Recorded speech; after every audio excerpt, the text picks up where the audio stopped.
This video is about how to edit the caption for your Instagram reel.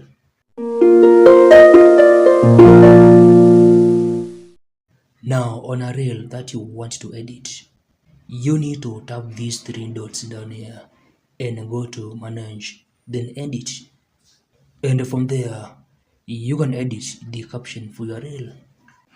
And you can still include things like hashtags.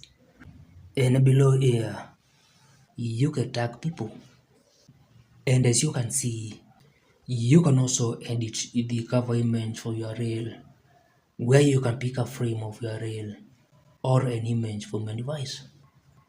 In addition, you can add or edit the location for your reel and make some more changes under advanced settings. And after editing your Instagram reel, you need to of course save the changes.